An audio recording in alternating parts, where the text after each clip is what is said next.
It was August 1966, a humid afternoon in Rio de Janeiro, Brazil. On the slopes of a small hill called Morro do Ventum, two lifeless bodies were found lying in the grass. They were wearing raincoats, suits underneath, and strange lead masks covering their faces. No blood, no signs of struggle, no visible wounds. It looked as if they had willingly walked into death. But the question remains, why? Why did these two men go up that hill? And what exactly happened there? Part 1, the beginning. The date was August 17, 1966. Two electronic technicians, Manuel Pereira de Cruz and Miguel Jose Viana, left their homes early in the morning. They told their families, "We're going to buy some equipment. We'll be back tonight." But that night, they never returned. They took a bus to the nearby town of Niterói. There, they bought two raincoats from a local shop. Later, they stopped at a small bar and bought a bottle of mineral water. The bartender said they seemed nervous, especially Miguel, constantly checking his watch, as if they had a strict appointment, somewhere, with someone. Part 2, the final journey. After leaving the bar, the two men started walking toward Ventum Hill. That was the last time anyone ever saw them alive. 3 days later, a young boy hiking up the hill noticed something strange among the tall grass. Two bodies, lying side by side. When the police arrived, the scene looked like something straight out of a movie.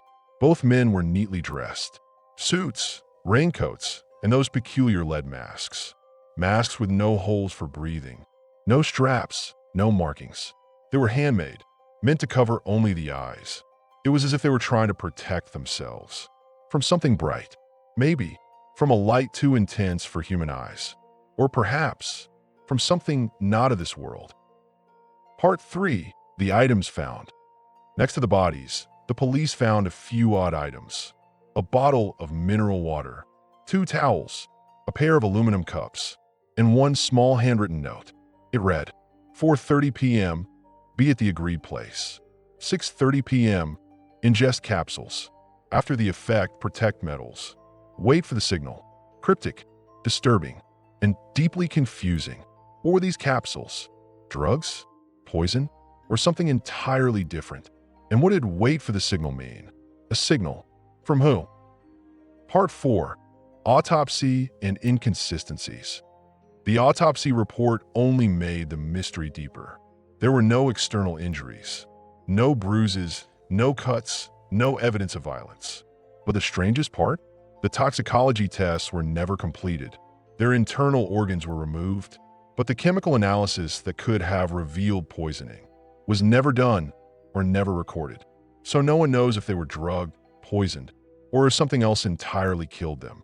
To make things even stranger, witnesses said the men carried a large amount of cash. When their bodies were found, most of that money was missing. Part 5, police confusion. The police investigation quickly hit a dead end. Poor weather delayed the search. Important evidence was lost, and wild rumors started spreading. Some said the masks were radioactive, but later tests proved otherwise.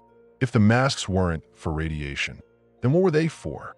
What were they trying to protect themselves from? And why did two ordinary technicians decide to climb a hill to take mysterious capsules and die there? Part 6, theories. Over the decades, many theories have tried to explain what happened that night. Theory 1, spiritual experiment. Some believe Miguel and Manuel were part of a spiritualist group, trying to make contact with beings from another realm.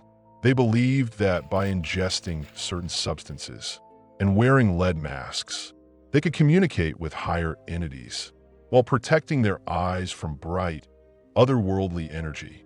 Perhaps they were expecting a message from beyond. Theory 2, UFO encounter.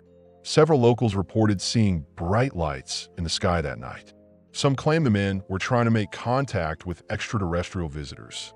Maybe that signal mentioned in the note was meant to come from above, and the masks were to protect them from the blinding glow of a UFO. Theory 3, chemical accident. Another theory says they were experimenting with a chemical or hallucinogen to trigger a psychic or spiritual experience. But something went terribly wrong. They overdosed and never woke up. Theory 4, murder. A simpler, yet darker, possibility. It was all a setup. They brought cash for equipment. Someone robbed them, killed them, and arranged the bodies in a ritualistic way to confuse investigators. Part 7. Unanswered questions. Nearly 60 years later, this case remains one of Brazil's greatest mysteries. What were the capsules? Why were the masks made of lead? Where did the missing money go?